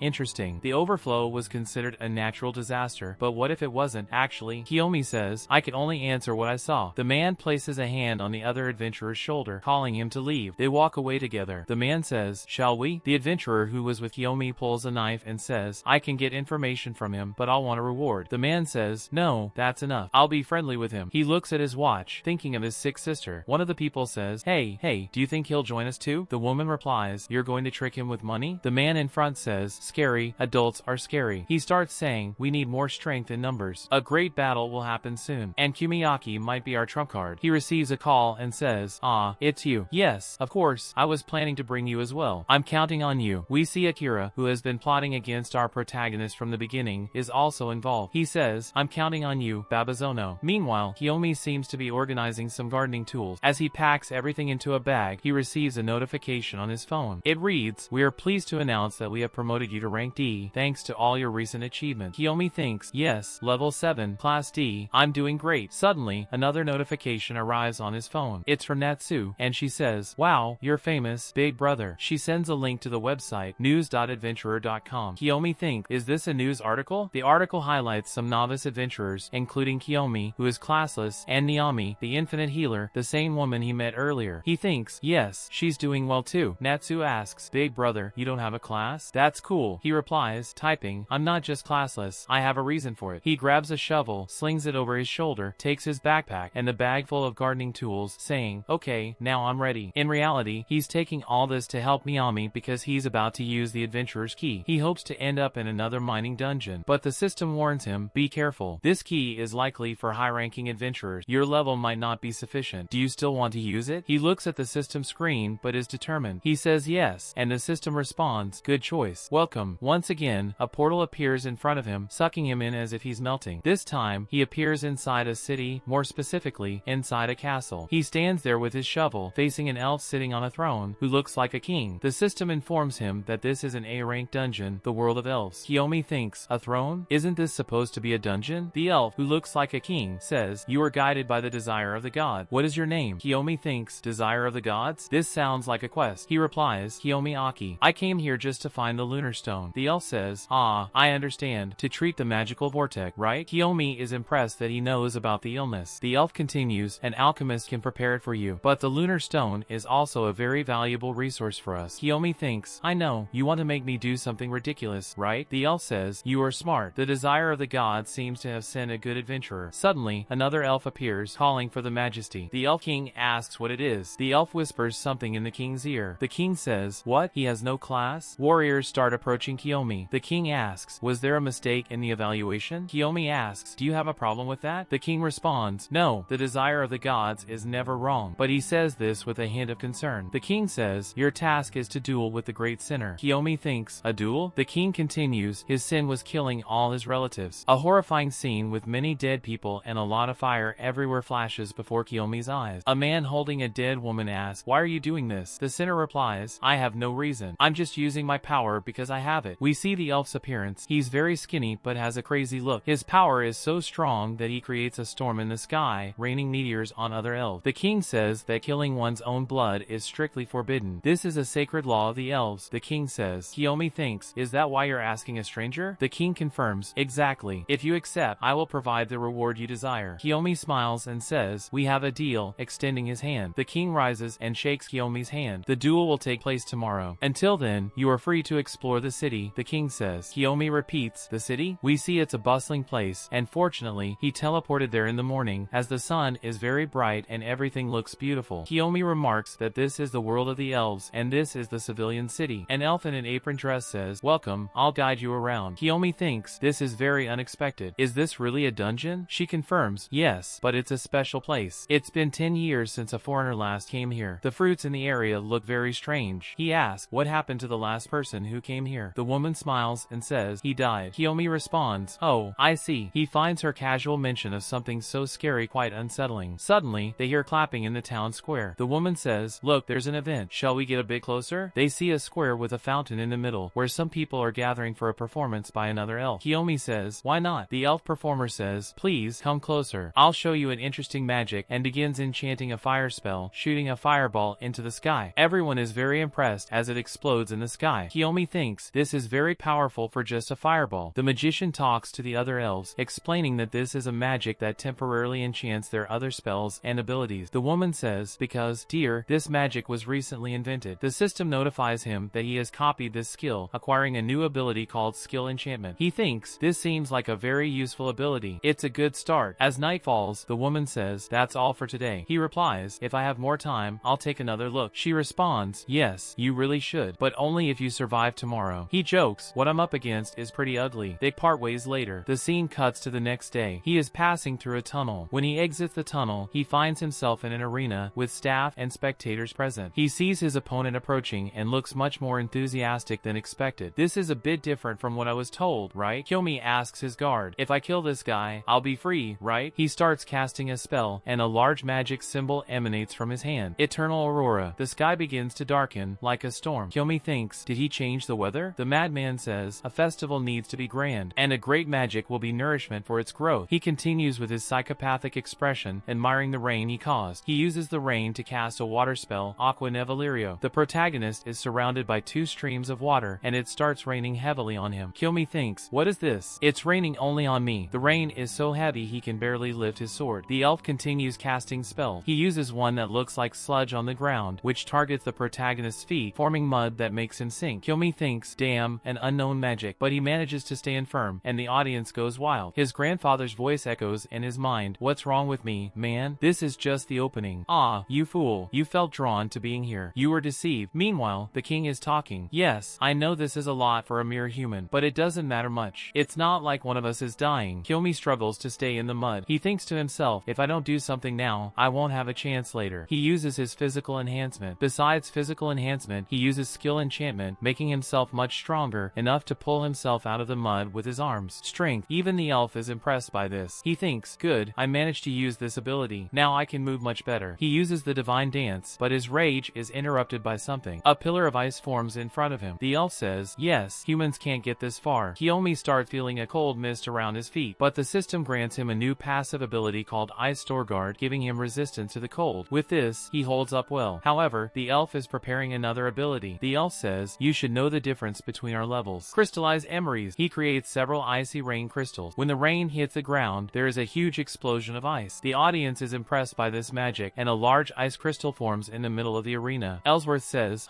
too easy. He adds, with this, I clear myself of all accusations, right, Majesty? The king looks a bit concerned, but that ice crystal behind him suddenly explodes. Everyone stops to see, shocked. We see the protagonist's flaming sword cutting through the ice. He emerges from there, annoyed. The elf says, look, you can withstand this. The protagonist thinks, okay, he's not that powerful. The elf adds, this is getting interesting. Shall I increase the power? The protagonist wonders if the elf can get even stronger. I can't take this anymore. There's no way to counter this. I need information on how to fight against elves. He remembers his past life. A group mentioned they encountered a foolish elf in a dungeon. The guy's hair caught fire from his own magic, but he didn't panic. Then the protagonist realizes something. He looks at the other elves in the stands, who are still celebrating the battle. Another elf remarked, isn't it a bit dangerous now to look the other way? But Kiyomi rushes in quickly. He uses body strengthening, bringing his blade so close to the elf that it cuts some of his hair. The elf does a backflip, evading him, but his hair falls. The elf is shocked as his hair is completely cut, and everyone is just as stunned as the elf. The protagonist holds the elf's hair and says, elves can enchant people with their hair, right? As he says this, the sky clears. Kiyomi advances with his sword and says, this is your end. The elf retorts, you mere human, but his magic doesn't work. He thinks, my power. The protagonist finishes him off, slashing his chest. The system announces he has absorbed 10 magic points. The king proclaims, your crime of killing your own kin has been judged. Blessed be the adventurer guided by the god's will. Everyone celebrates, throwing roses and scattering rose petals. The king congratulates Kiyomi on his mission and shakes his hand. The king then carefully asks Kiyomi, how did you discover the secret of our hair? Kiyomi remains silent. The king says, so you won't tell? Fine, it's your secret. I'll add this to your reward as well. The system informs him that he has received an abyssal magic stone as a reward, and it looks like a golden cube with a labyrinth design on it. I thought, is this the magic stone of the final dungeon, the abyss? The king asks, how do you know that? Anyway, it doesn't matter. If you show this to the enchanter, he will show you how to use it, but I will fulfill my promise. Here is the promised lunar magic stone. The protagonist is very happy with this bag of lunar stones, and to reward your service, I will tell you one more thing. A lunar magic stone can be created. Kiyomi thinks, created? He asks, please, tell me more about it. But then the dungeon portal appears behind him. The king says, until we meet again, adventurer. We will meet again if that is the will of the god. He returns to his room, thinking about creating lunar stones and extinguishing the magical vortex in this world. One of the lunar stones falls out of the bag. Suddenly, the next scene is a meeting. Babazon arrives and says, sorry for the delay, let's start. Another guy asks, is he already here? He replies, yes. But when Babazon starts the transmission, the protagonist is flexing his abs in front of the camera, showing off his muscular back. Babazon is a bit shocked, but the women are paying close attention. Babazon on the phone says, Kiyomi, Kiyomi. Kiyomi snaps back to attention. Babazon says, can you put on some clothes? Kiyomi says,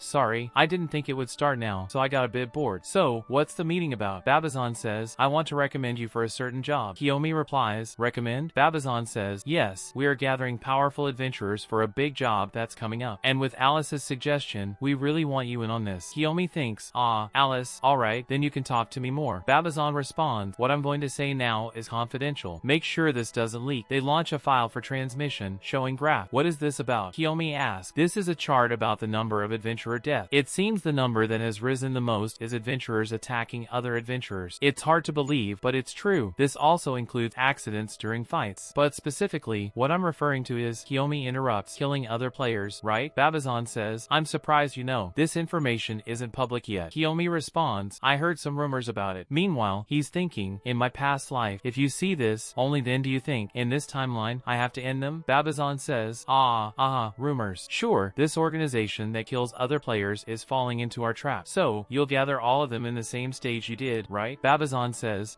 I'm glad you understand quickly. It's a dangerous secret mission, but the rewards will be equivalent to the danger, and your reputation will also grow. Besides, it seems you're spending a lot on medical expenses. Kiyomi thinks, he knows about my sister's situation. Okay, no problem, I'll take on this mission. Just send me the plan. I need to prepare first. Babazon responds, I expect great things from you. Here is the plan. Kiyomi receives a notification on his phone. Considering your skill level and the information we have on this organization, we are appointing Akira as the leader of this mission. And folk, the name Akira is Babazon. I was calling this other guy Babazon, but no, the speech was from this guy to Babazon. It was kind of weird, right? Sorry for those errors in the manual, but I'm also reading in English, and it was very misunderstood, to be honest. But okay, we still don't know the name of this old man. Apparently, Babazon is Akira. The scene shifts to Akira facing a creature inside a dungeon. He says, is everyone watching? While a guy with a microphone and a cameraman in the background look like they're producing a series. Akira says, this is a level B monster, but if you know how to counter it, we can defeat it easily. The creature slams its trunk on the ground, but when it realizes it, the creature is no longer there. Akira climbs onto the creature's head and says, the weak point is right on top of its head. He makes a cut right there. The creature falls apart, chopped into pieces. You see? It's easy. Meanwhile, girls are commenting on his live stream, oh my god, he's so cool. When the production team is near the portal, after he exits the dungeon, many fans are already following him. He thanks everyone, saying, I love you all. But once inside the car, he completely changes. He says, Jesus, being an idol to these peasants is not easy. But then another person says, please, mind your words. We received a message. Akira asks, the bloody serpent? The message reads, the officials have fallen into our trap. Everything is going according to plan. Just enjoy the rest. He says,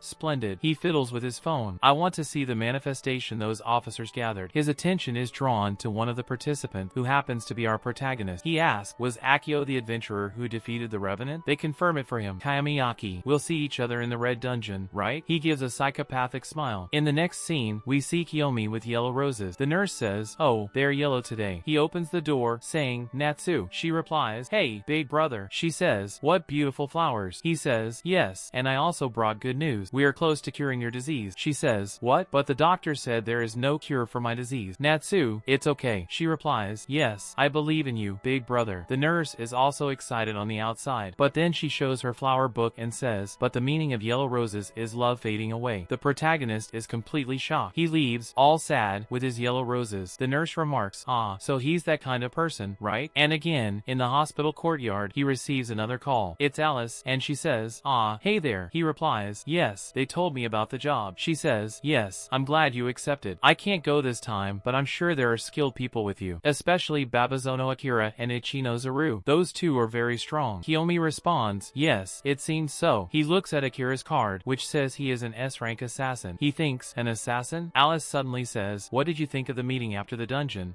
He replies, a meeting? Yes, a meeting. You're the most talented person I've met recently, and I want to get to know you better. He hesitates, I'll think about it. Alice says, you're having a tough time, huh? Oh, how cute. I'm looking forward to it. After hanging up, he thinks, confirmed date? Then we return to the old man who is not Babazono, and he addresses everyone who has gathered there. We see several adventurers in front of him. The dark group of players who kill others will end today. This will be a tough job, but I know you can do it. I've appointed him as the leader of our mission. Akira introduces himself. He is an S-rank adventurer and an assassin. He says, as your leader, I will do my best to guide you all. Let's complete this mission together. He motivates the crowd, and people are happy. As an adventurer, he's a good actor. Suddenly, a person approaches Kyo and asks, are you Kyo Miyaki? He responds, and who are you? Oh, you must have heard of me from Alice. I am Aichi Inos Iru, Alice's disciple. Aichi Inos Iru is an A-rank adventurer and an archer. Iru says, it seems you're her favorite now, but I won't lose to you. Kyumi doesn't really care. A masked guy appears and says, that's enough. She introduces him as Shirota Taiki. Shirota is also an A-rank adventurer, and his class is a poison alchemist. Iru says, he's my partner. She turns with a bit of jealousy, saying, I don't know how Alice chose such a low-level adventurer. He has the skill, but that's it. Don't act like you know everything and have all the power here. Kyumi just thinks,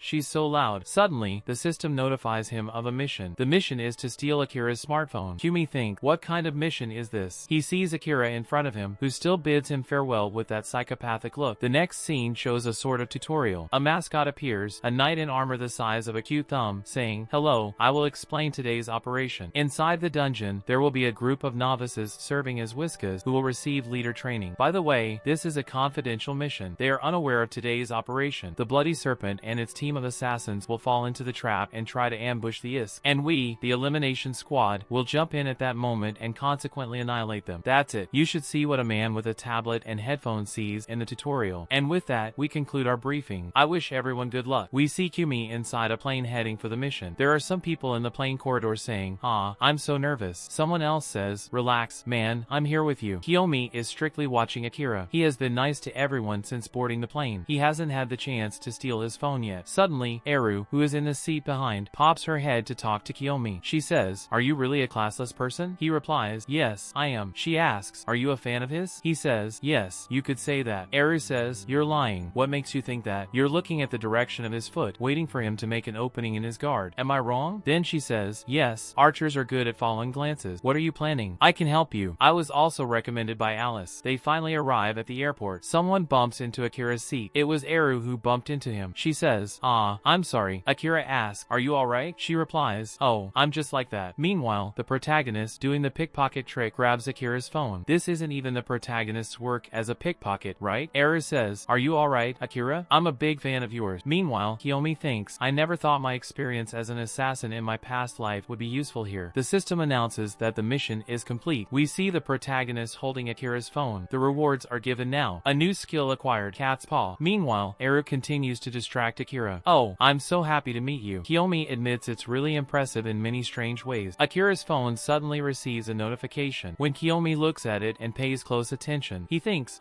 so that's how it is. They finally arrive at the dungeon where they will set the trap. It's in a forest surrounded by various animals. A limousine approaches, scaring away all the animals. Agents begin to get out. The older man, who seems to be the head of the entire operation, says, if the intelligence is correct, they should be just ahead. Feel free to finish them however you like. Let's get rid of this evil now. Everyone starts saying, yeah, let's go. Meanwhile, the groups head toward the dungeon, chatting a bit. Then we see some adventurers collecting the empty breakfast boxes. Iru thinks, so that's why we skip breakfast together? Moreover, don't ask me. I didn't understand that part of the story. I swear I didn't. Then she says, said, I'm starting to think I should begin doing this kind of work. Akira puts his hand on her shoulder and says, it's okay, I'll take care of it. She gets so embarrassed when he touches her, but then she composes herself and says, acting all cool like that when you don't even have a class. Are the classless the strongest? Akira is motivating everyone, saying, I'll protect everyone's back. Everyone cheers, let's go, let's go. But Kumi and Eru notice Akira's true expression, and Eru realizes he's very sadistic, to be honest. Kumi motivates her, saying, stay calm, you're very capable of doing this. He steps in front of her. Eru thinks to herself, yes, I think I understand a bit now why Alice values you so much. They enter an E-rank dungeon called the Ancient City Dungeon. As they walk, someone says, we're almost there. Suddenly, they see an explosion. They realize this group is the bait group, and their path is blocked by a tree. Finally, the villains appear, the player assassin. The leader of the bait group asks, who are you? The assassins cast a spell on him, throwing him backward with force. The others are obviously scared. The guy with the knife says, yes, let's have some fun now. Akira says, it's time, and his group approaches. The leader says, we're an extermination squad. We won't let any player assassins pass here. Akira winks at the other group, saying, sorry to keep you waiting. Everyone says, yes, Akira is here. We're safe now. Suddenly, they all feel a sharp pain and collapse, as if they fainted. Everyone is obviously surprised, but this was the work of the assassin group. And of course, Akira was on the side of the assassin. Look at that psychopathic face of his. You can't trust a guy like that. He starts laughing along with the other assassin. The guy from his team, who is on the ground, asks, what's going on, Akira? He replies, evil is all the weak deserve. He stands up to kick the guy, striking him in the head. As an S-rank adventurer, influencer, and very popular figure, you fell into my trap without knowing my true nature. Now listen carefully. I founded the Bloody Serpent. Both groups are shocked by this. The assassins and his team say, you don't need to resist. There's no way to defeat Akira. Akira pulls out a knife to finish the guy in front. The weak need to be exterminated. But as he tries to kill him, his knife is blocked by something, and the guy is still alive. We see it's Kiyomi who stopped the knife with his sword. Akira sneers, look who it is. Why are you still so energetic? Kiyomi replies, yes, I lost my appetite a bit, and now I understand the empty breakfast boxes. That's where the poison was. See, he shows the phone he stole from Akira. Akira is obviously very upset about this. Era thinks she would never have guessed Akira's plan. Akira gets very irritated and pulls out his knife to face our protagonist, and our protagonist is ready for battle. One hand on his sword, the other on his cell phone. Akira says, looks like our plan was spied on, huh? From there, Kiyomi says, you're a compulsive thief, aren't you? Judging by the fact that I didn't tell anyone, you couldn't believe it until you saw the whole scene, right? We see all the other hunters fallen. Kiyomi thinks, exactly. I couldn't unlock the phone, so I only saw part of the messages. Since there was a possibility of more people conspiring, we couldn't trust the entire team. Suddenly, Eru says, even if I didn't know everything, I had a hunch. She points to her partner, who introduced her to Kiyomi. She says, it was you, wasn't it? You poisoned the food. He chuckles and shows the bottle he used. But the plan went a bit wrong. I thought I'd need to use this whole bottle here, but I didn't. So, let's see a more accurate shot. I have to applaud you, but what do you think you can do? Just the two of you against all of us. Especially with one of you being a D-class. They start laughing at our protagonist. Eru says, I'll buy us some time. She grabs her arrows. You need to escape and report to the authorities and Alice. But Ukiyama simply says, I refuse. She's shocked, right? But Ukiyama responds, I was hired to take down these killer players. Eru says, what can a mere D-class adventurer do? See? He says, don't worry about me. Go report if you're so concerned. She says, I told Alice-sama I'd take care of you. She steps forward and starts covering him. Kami says, oh, such an honest person. I don't want her to die. Akira appears. Is your chat over? When Pata realizes Akira is behind him, he gets scared but steps aside. He thinks it's one of the assassin's moves he knows well, the shadow step. Akira rises. Kaimiyaki, I've been interested in you for some time. I'm going to kill all the adventurers here without letting anyone pass. All the poor beginners are terrified. Akira gets right in front of Kiyomi. Do you think you can stop me? Proto glares at him, very irritated. And you back there can do whatever you want. I'm sure I'll have a lot of fun. We see Kiyomi and Iru surrounded by these killer players, but Akira disappears into the shadows. The assassins already attack Kiyomi, but Iru wasn't joking when she said it was him. She already manages to take down 3 guys with an arrow. But while one is falling, all bloody, more assassins rush toward her. One says, die! He points the knife at Iru. She's aiming straight at him, but our Protoss says, Ichinos. He doesn't need to say anything more. He just holds the sword and kills everyone in front of him. Era gets the message and lowers her weapon immediately. We see Era's reaction and the guys falling, all bloodied. He says, I told you, without class you were stronger, didn't I? Era says, it's not the class that's strong, it's you who's strong. Suddenly, a bottle is thrown in their direction. It lands right between Kiyomi and Eru. When the bottle bursts, it releases light and smoke. A smoke screen forms between Eru and Kiyomi. She thinks, damn, we're finished. Someone behind Eru says, your opponent opponent is me. As Class A, let's be friends. It's Shirota Taiki, the poison alchemist. They face off for a moment. Era grabs 3 bottles. Traitor. I'll end this quickly. He says, you talk as if strength is the only thing that matters. She replies, that way of talking always irritated me. He says, it's all about personality, and throws several flasks at her. She manages to shoot the arrows in time, exploding the flasks in the air. Iru says, I'll never understand something like this. But she didn't see one flask still had liquid inside. It falls into the other mixtures, causing a chain reaction, and an explosion of light happens right in front of Eru. The fire grows, creating a fiery explosion around her. The alchemist starts laughing. I knew you'd shoot poison, and sometimes it causes explosions too. While he's talking, an arrow hits his shoulder. Not all arrows come from the front. You idiot. You're the idiot for blocking your own view. He drops to his knees, bleeding heavily. Impossible. I've been defeated. That's it. As he falls to his knees, Eru says, hey, without class, you're still alive, right? When she looks, everyone is already fallen. She says, wait. Kyumi stands there with his sword. She sees that look on our protagonist's face. She says, Jesus, you really are a very reliable without class, huh? But who appears behind Kyumi now is Akira, with his knife. Our protagonist has quick reflexes. He's just scratched on the chest instead of being stabbed. He says, yes, in the end, I have to do everything myself. We see his file again, S-rank adventurer, Babazono Akira, assassin class. What I think is that he's very fast. My current self can't fully keep up. So, this is what it's like to face an S-class. I could barely see him. He says, run. He's clearly on a different level from us. Akira uses the same ability to disappear into the shadows again. The shadow step. Our protagonist, seeing this, chuckles. What? Why did he smile? Our protagonist prepares to attack, but he actually throws his sword. Akira is shocked because the sword is stuck right in the head of his shadow. He panics. How did he know that? And he thinks, yeah, this is bad. I was the best assassin in this world for 10 years. Then, when the sword hits the shadow, it disappears. Akira steps on the sword to remove it and says, we can't call this a coincidence. When did you discover the weakness of the shadow step? And to be clear, I know a bit about these scenes. A bit, huh? You're full of mysteries. So, do you know about this? He cuts his finger with a knife, and when the blood drops, it forms another shadow. Several shadows begin to surround Akira, but not just him, everyone around him too. Kyumi, now within this shadow curtain, thinks this is an assassin's flaw. The shadow contract. Yeah, as I thought. He's a contract assassin. At this moment, Kyumi is receiving another attack. He catches the thrown knife with 2 fingers. For those who were the most popular for 20 years, yes, I know these tricks. We see him grabbing Akira's arm. Akira, emerging from the shadows, is shocked by this. Kyumi disarms him, kicking his knife away. To top it off, he catches the knife Akira threw at him and throws it back at an observing creature, an eye with wings, a familiar called the Shadow Messenger. I won't show you anything, but I'm sure you know what I'm talking about. It worked. When he killed a familiar, the shadow dissipated. He thought of the adventurers. Everything is clear again. Then Akira returns to retrieve his knife, saying, seems like you know everything about assassins. Yukiya responds, I'll leave that to your imagination. But you're forgetting something fundamental here. He quickly moves from our protagonist, who reacts just in time to dodge the knife. Akira maneuvers to corner Kyumi on the bridge, saying, even if you counterattack, you won't defeat an S-class like me. You have no hope of winning here. Era rushes to Kyumi's side, telling him to run and covering him with her bow. Akira chuckles at Era's desperation, but when he sees the protagonist's expression, Akira's smile vanishes. He asks, why are you laughing? The protagonist replies, I thought it was obvious for an assassin, but I was saved by your weakest attack. Even though you're an S-class assassin, I wasn't killed instantly. Akira says, ah, attack power, I see. So, do you have a chance to win? Kyo says, yes, I do. He thinks, now it's my turn. State open. He opens a status window called proficiency, showing 81. Eru and Akira are shocked. Secret class? A status window with a lock appears, opening. Release. Class change. Our protagonist is enveloped by the system's blue aura. He thinks, everything I did was for this moment. Secret class. The system announces he obtained the creator class. Even his left eye changes. Akira wonders, creator? What's that? Eru says, I never heard of a class you had to go classless to obtain. Akira adds, it's a very different requirement. I chose the classless route because it accumulates proficiency much faster. Eru asks, proficiency? What's that? Akira replies, I don't know, but changing class won't make you stronger. He throws several knives at our protagonist. This ability is the Serpent Strike. Our protagonist simply responds, create. The Great Troll Sword, and a sword larger than everyone there appears, blocking all the knives Akira threw. Akira thinks, what? He summoned a weapon? Kyo responds, no, I created it. It's too early for you to be surprised. He opens a portal, and many swords begin to emerge from these portals. Akira is in total shock. Era thinks each of these weapons has magical power. This power is immeasurable. He tells Akira, come, S-rank assassin, I'll show you the pinnacle of proficiency. Akira is in disbelief. A class that creates swords? This is very different from summoning a duplicate with magic. Akira Akira realizes our protagonist is creating all this material with the power of a single person. No, no, no, this is impossible. There's no way a D-class can defeat me. But Akira is visibly trembling. What's wrong with you, Akira? If you won't come, I'll come to you. He summons an enormous sword against Akira, even more intimidating. He throws the sword at Akira, piercing him. Akira is split in half, but it was just a clone. A clone? What the hell? Ero wonders, what was that power just now? Meanwhile, Akira is hiding in Eru's shadow, fleeing. He thinks, what speed is that? Oh, this is bad, very dangerous. But our protagonist doesn't stop, already summoning another sword. He calls forth the bright and illuminating sword. He places it above with a brilliant aura. Illuminate. Akira is revealed from his shadows by this light. When Eru realizes he was in her shadow, she's also very scared. The other sword hovers above, illuminating the entire battlefield. Kyom is already summoning more swords, this time the freezing sword. Akira is completely surrounded by them. The protagonist launches all the swords at Akira. He tries to run, but stumbles on one of the swords, falling face first. His feet are frozen to the ground. What the hell are you? Aren't you a classless? How can you break your assassin's skills so easily? Our protagonist, walking towards him, says, with such low attack and defense, and with your only differentiating skill from other classes being sealed, which is your mobility, there's nothing you can do. It's over for you. And our protagonist summons more ice swords. Akira is completely desperate because this time, there's nowhere to run. All the swords head in his direction, and at the end of Akira, we see his body pierced by the ice swords. The other assassins are shocked. The protagonist looks at them and says, is there anyone else who wants to continue this? All the assassins drop their weapons and surrender to Kiyomi. The other adventurers are overjoyed, right? Era starts helping those who were poisoned, giving them antidotes. She sees Kyo tying up the other assassins. She thinks he suddenly became extremely impressive, but in his head, he's very nervous. I'm very weak. As expected, I used too much magical power on this. I think I pushed myself a bit too hard. Era seems to comfort him a bit, saying, good job. What was that incredible power you showed? The protagonist says, yes, I've already explained it. He thinks that no one knows about this in the time he is now. Well, it doesn't surprise me, does it? In his previous timeline, he only got this information 20 years after this point thanks to the connections he had as an S rank. Then he asks, how are you going to explain this to everyone? Huh? Are you going to say, I'm a D-class adventurer who has a class? I mean, there's no need for that. It's just a hidden class that defeated an S rank assassin, and I wouldn't be surprised if you caused an uproar in the news tomorrow morning. And he says, oh, no way, that's too dangerous, right? Eru says, yes, very dangerous. This will turn the world upside down. Yes, I'll talk to Miss Alice and ask for her help to keep this a secret for you. He says, yes, please, that would be a big help. She asks, so, how's this hidden class? How does it work? Can I become a creator too? The protagonist explains that to unlock the creator class, you need proficiency. However, proficiency increases with the use of different weapons. Among them, great swords are the hardest to level up. He says that these special missions and the knowledge from his past life made him a creator of great swords. Even if he shares this information, it would be extremely difficult to achieve. Eru says, hey, teach me instead of thinking alone. He says, even if I teach you, you won't be able to replicate it. She says, what the heck? Okay. He says, but in exchange, I can teach you archery. She's like, what? Literally, her class is being an archer, and the guy wants to teach her how to use a bow. He thinks that in his life he experimented with various legendary weapons. Kyomi says to Eru, I know a bit about bows. Eru says, you just said you know everything. Who are you? Huh? I'm just an adventurer. You're teasing me, right?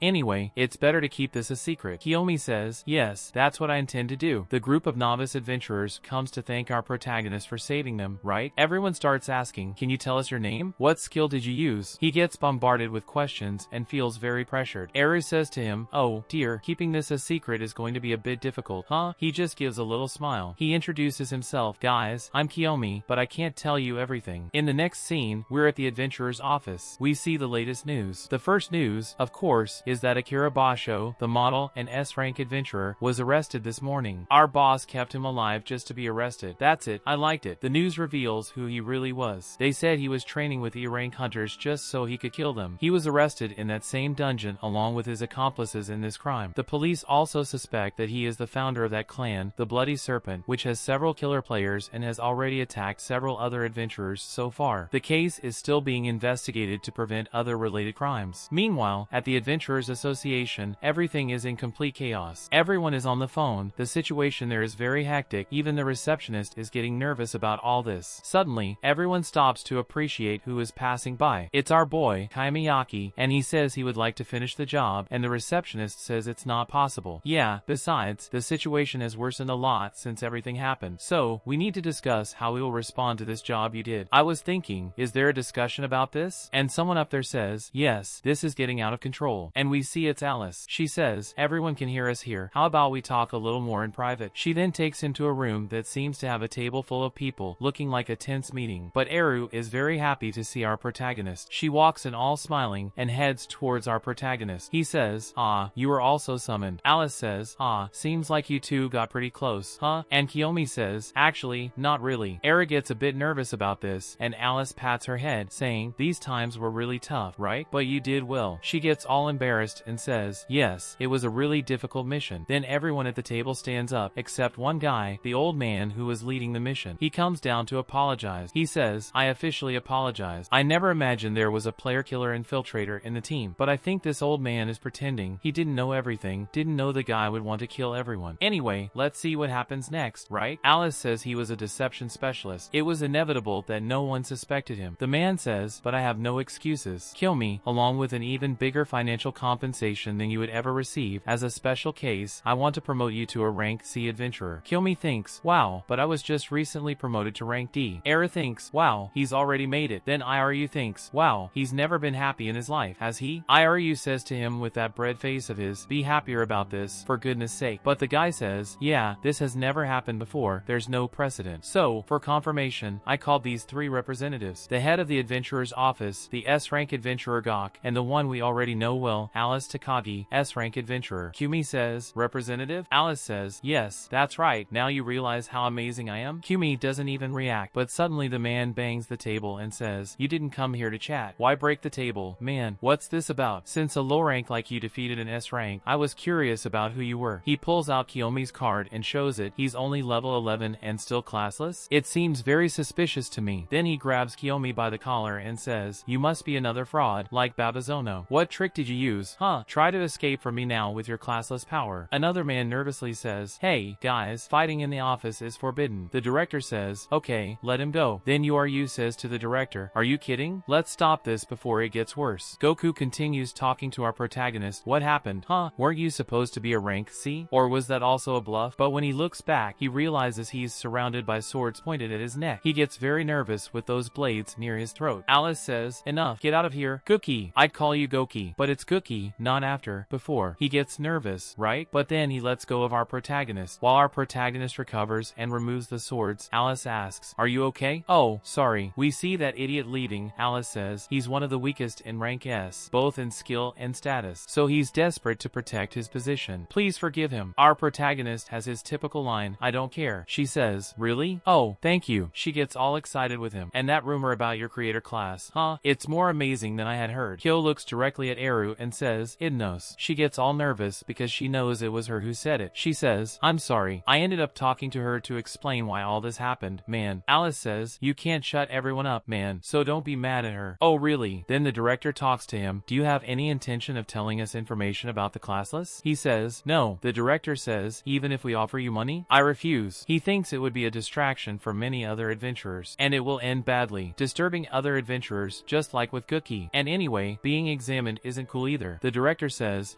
it's a shame. Alice says, is that all for now? Can we go now? The director says, yes, you can go. For your efforts, Kumiyaki. The director leaves the room. Alice puts a hand on his shoulder and says, I have something to ask you too. There's someone I need to introduce to you. You'll definitely be very surprised. She's been looking for you to see you again. When they get to the room, he notices it's that support he had before, that nurse. The scene shifts to another place in the city, and it looks like they're in a restaurant. Everyone is impressed with what's happening. People ask, is that the person with the infinite color? It's clear she's famous, right? She says, is it inconvenient for you? Inviting you like this, so suddenly? Cammy says, no, not really. I'm a bit surprised you become so famous. Now we see the scene of them meeting again. Cammy asks, is it you, Naomi? She says, yes, it's been a long time, hasn't it? Alice says, yes, she's grown a lot since joining that group you suggested. She says, yes, I'm at level 15 now. Kiyomi thinks, you're higher level than me. Iru leans on Kiyomi's shoulder and asks, do you know the healing revolutionary? Naomi remembers that when they met, she was very embarrassed, blushing. He says, yes, a lot happened. Alice says, yes, it seems you've become the center of attention now, right, Naomi? Kiyomi says, yes, it seems so, right? She says, yes, it was thanks to meeting Kiyomi, actually, and that's why I want. She's too nervous to speak. Alice says, she wants Kiyomi. All nervous, she says, I want us to have dinner together. Kiyomi thinks, thinks,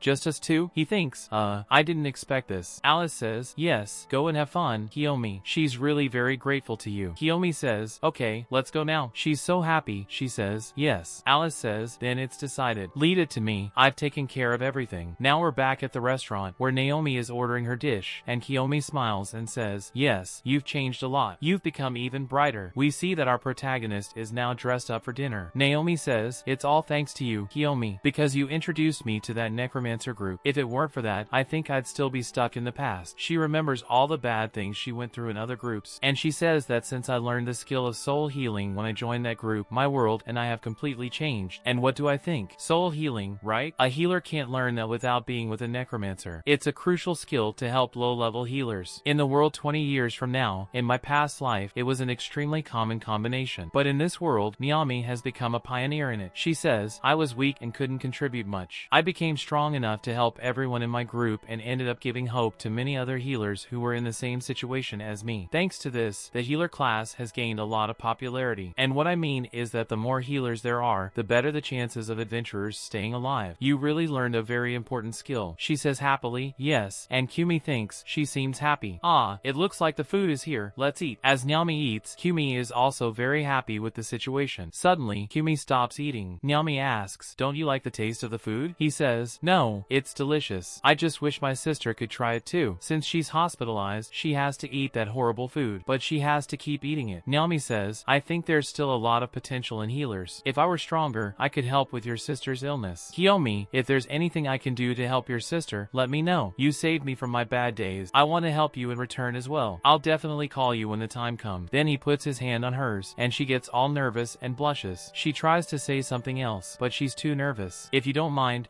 with you, he says, oh, no problem. We can do that later, can't we? She's shocked that he just accepted. Then we see a scene that looks like a pool with a blanket over it. We see our protagonist and Iam enjoying the pool now. Iam says, I thought we could use this pool here. He remembers it was Miss Alice who suggested it. It's good to do this here sometimes. Nami thinks to herself, that's not what I meant. She shouts, hey, do you have a girlfriend? He thinks, girlfriend? He imagines that if he had a girlfriend, his sister would be very jealous. He says, no, I don't think I plan to have one for now. She says, oh, good. He's a bit confused, but we know she's happy because he doesn't have a girlfriend, right? You can see she likes him a lot, man. She says, no, it's nothing. To distract her from the awkward situation, she grabs a ball and says, since we're at the pool, let's enjoy it. She throws the ball to the protagonist. He tries to catch it before it falls, but he ends up falling into the pool with it. Naomi laughs at him, but he pulls her foot, and they both almost drown in the pool. My gosh. When he gets up, he's in a curious position. He says, Naomi, should I show you? She asks, what? She's all nervous. He says, my swimming style. He starts making a small whirlpool in the water, and everyone's like, aw, man, he could have been a swimmer, man. The guy by the pool thinks, what a man, and Iam is all, aw, he's so cool. The guy thinks, what a strange couple. In the next scene, we see everyone early in the morning, all sleeping. Iam, Yukiomi, and Iru were summoned. Alice says, new team formation, congratulations. Iru asks, why did you call us so early? Alice responds, from now on, you three will go to the rank B dungeon, the cursed underground tomb. If you succeed, you can join my clan, the S-rank clan, Ira Coralina. Everyone is obviously surprised because it's an S-rank clan. Nami is the most surprised by all this. So, are you interested? Kumi says, for sure. Nami says, let's do our best.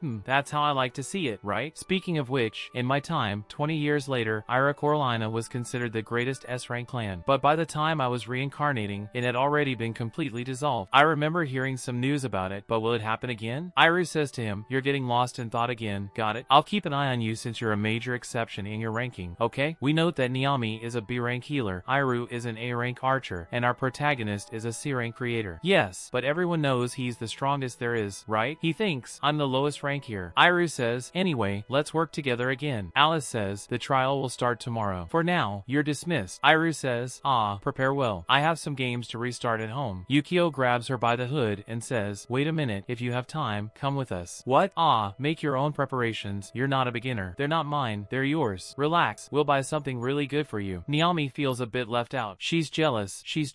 To prepare, they go to a rank C dungeon. Iru says, I can't believe I'm in a dungeon on my day off. What are you doing here? We see Naomi saying, sorry. Yukio turns to Naomi and says, are you okay with this? I don't know if this is bothering you. Rufus says, this guy? Yes, it's fine. I'm sure I'll contribute to you. We'll gain experience points too. She says she's not here for that. I'm here just to be with Kyom. I want to be reliable for him, and I don't want to lose to her. Rufus says, okay, just don't get lost and follow us, okay? Then Kyom hides behind a bush and says, shhhhhhh. We see there's a centaur fallen in the clearing. This is a centaur. What's it doing here? Actually, it's very fortunate we found one. Looks like it's resting. How convenient. The system pops up, saying a mission has been unlocked. Heal the monster. He thinks, what? Heal the monster? Ah, another absurd mission, as usual. He says, Nyami, come here. Be careful, okay? They approach slowly, but there's an insect watching them, and it seems to alert the centaur. Then he says, be careful. A ray of light will guide you. This ray of light is one of the centaur's arrows. It readies another arrow in their direction. Suddenly, he thinks, shooting an arrow? What an incredible response time. The girl says, centaurs don't usually attack humans, right? He thinks to himself, that's true, but we're not here to find normal things. The centaur is still very upset with them. He says, wait, we're not here to fight. The centaur seems very tired, actually. Suddenly, it falls to its knees. Anya says, ah, it looks like it's in some pain. Ah, judging by its appearance, Eru, be careful. Did you hear anything? No, but do I really need to be careful here? Suddenly, she also falls, feeling pain. Yes, I think you got your answer, Eru. They say, damn, Eru. Ah, and the same person who weakened the centaur did this with poison. No, we see a giant insect with a poisonous stinger. It's a veninsect, a rank sea monster. The protagonist creates another sword, the demonic Muramasa. He tries to attack with Muramasa, but the insects dodge. There's a big one and several smaller ones around. Muramasa starts chasing these insects, who are trying to escape the sword at all costs. Meanwhile, Eru and Inuyami seem to be affected by the poisonous mist. He thinks, damn, I made the wrong move. He says, this is poisonous pollen. Let's get under that tree. He thinks, ah, this is a very annoying enemy to defeat. I wish I had finished it in my first move. But he realizes that Iru is in the middle of the mist, heavily affected by the poison. When the insects surround her, our protagonist creates a lightning sword and fries all the insects around her. He asks, can you stand? She says, no, I thought it would be easy, so I let my guard down. Suddenly, she feels much better again. We see that it was Nyami using her healing. She creates a healing aura around them so they can stay within the poisonous mist. Okiyama asks, is that an area ability? She says, no, I'm using it individually, but I can only heal. I can't give resistance to poison. One day my magic will run out if I keep using it multiple times. We see that she's already getting weak. Okiyama notices she's using the same magic over and over. See you next time, she says, minimizing the effects of the poison. But she can't move well and is getting very tired from concentrating so hard. Ah, we need to solve this before Nami falls. Eru, can you take down that thing? That's the queen. Its strategy is to paralyze us with poison and use the other insects to attack us. We'll become mincemeat if we don't get out of here soon. He says, I'll take care of the small ones and leave the rest to you. He's already frying the small ones with his thunder sword. The queen gets angry because he's killing her small ones, but Eru shoots 3 arrows in her direction and manages to hit the queen's wings. This makes the queen focus on Eru. Eru thinks, yeah, I don't think it worked very well. Niev is getting tired. Eru thinks, we need to be quick, but as she realizes, the queen is already heading towards her with an arrow. She's knocked down by the queen. I'm worried about her, but she says, no, I'm fine. She prepares another arrow, but the queen is still on top of her. Suddenly, a hand grabs her arm, and she realizes it's the hand of the fallen and weak centaur. The centaur takes its bow and places it in Eru's hand. To protect both, our protagonist creates the great troll sword. This completely blocks the queen's path. Eru says, this is getting annoying, and prepares an arrow. But the centaur's bow is dangerous. The arrow she shoots comes out with that ray of light. It hits right in the queen's mouth. To finish, our protagonist is already behind the queen. He uses skill enchantment. He makes several cuts on the queen's body, completely tearing her apart. Niev says, wow. Eru says, sorry, but can you come here now, Niev? Can you help her? We see the weak centaur on the ground. The man says, sorry, Niev, but can you do one last healing? She says, yes, I can. She uses her healing magic on the centaur, who then feels much better. Kiyomi, mission accomplished. His reward is another key for the adventurer. Eru says, ah, I'm glad you're okay, and take this. But the centaur wants her to keep its bow. She thanks it with a smile and walks away into the forest. Eru thinks, she's giving me her bow. Then Kiyomi turns to her and says, this is the high-end bow I was talking about. Remember when I told you about a bow before? Centaurs can make bows with their own magic. The performance of these bows surpasses those made by humans and isn't easy to obtain. I was planning to steal one, but Eru said you're a very bad person. Eru says, but seriously, this bow is incredible. I can feel it just by touching it. Nami says, this is amazing, Eru. Eru says, I was surprised when you appeared, but I'm glad you came. You kept using your magic. You're truly a revolutionary healer. They become friends now. Niev even starts to cry. She's so happy. Eru says, why are you crying? Why are you crying? Kiyomi thinks, yeah, we had problems, but thanks to them, we managed to get through this. When Kyo looks to the side and sees an arrow stuck in a tree, tree, he realizes there's an animal trapped there. Kyo thinks to himself, wow, she never intended to attack us from the beginning. He smiles, and now we see Sentara looking beautiful and happy. And that's it for this work, folks. We've reached the end of the chapters we had. Let's wait for more to be released so we can make part 4 for you. Don't forget to like, comment, and subscribe to the channel. This time, the comment that will receive a heart will be this one. This is the comment for this work. Whoever comments Salvanatsu will get a heart. A kiss. See you next time, and Falu.